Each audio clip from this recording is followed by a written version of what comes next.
অসিলক্ষণ পণ্ডিত। রাজার সভায় মোটা মোটা মাইনেওয়ালা অনেকগুলি কর্মচারী। তাদের মধ্যে সকলেই যে খুব কাজের লোক তা নয়।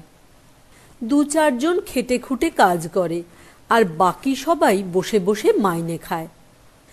যারা ফাঁকি দিয়ে রোজগার করে তাদের মধ্যে একজন আছেন, তিনি অসিলক্ষণ পণ্ডিত।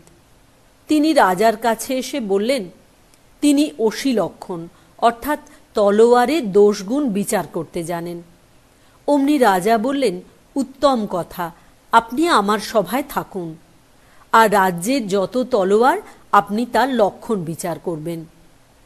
সেই অবধি ব্রাহ্মণ রাজার সভায় ভর্তি হয়েছেন, মোটা রকম মাইনে পাচ্ছেন, আর প্রতিদিন তলোয়ার পরীক্ষা করছেন আর বলছেন, এই তলোয়ারটা ভালো, এই তলোয়ারটা খারাপ।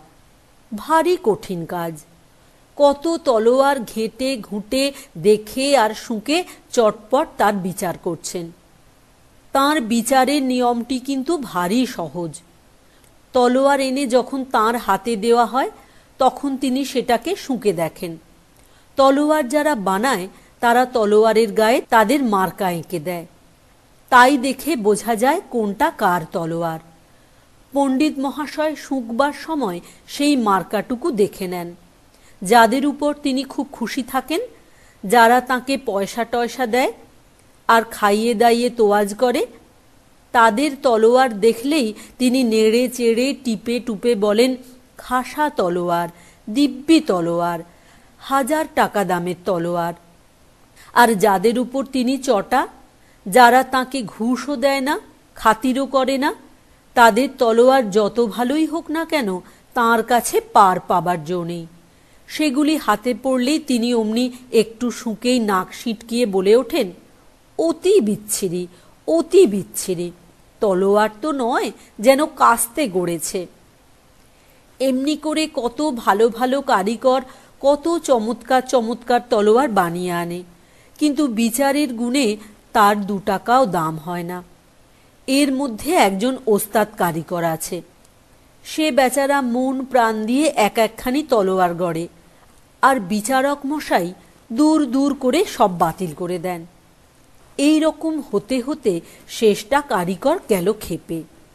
একদিন সে করল কি, একখানা তলোয়ার বানিয়ে তার গায়ে বেশ করে লঙ্কার গুঁড়ো মাখিয়ে অসিলক্ষণ পণ্ডিতের কাছে এনে হাজির করল। পণ্ডিত নিতান্ত তাচ্ছিল্য করে, আবার কি গড়ে আনলি দেখি বলে যেমনি তাতে নাক ঠেকিয়ে শুঁকতে গেছেন, অমনি লঙ্কার গুঁড়ো নাকে ঢুকতেই হ্যাঁচো করে এক বিকট হাঁচি, আর সেই সঙ্গে তলোয়ারের আগায় ঘ্যাঁচ করে নাক কেটে 2 খান। চারিদিকে হইচই পড়ে গেল, জল আন রে, কবিরাজ ডাক রে। ততক্ষণে তলোয়ারওয়ালা লম্বা লম্বা পা ফেলে তার বাড়ি পর্যন্ত পিঠ টান দিয়েছে। অসিলক্ষণ পণ্ডিতের মহা মুশকিল। একে তো কাটা নাকের যন্ত্রণা, তার উপর সভায় বেরুলে সবাই খেপায় নাক কাটা পণ্ডিত বলে। বেচারার এখন মুখ দেখানোই দায়। সে সভায়ও যেতে পারে না, চাকরিও করতে পারে না। তাকে দেখলেই লোকে জিজ্ঞাসা করে, তলোয়ারটা কেমন ছিল?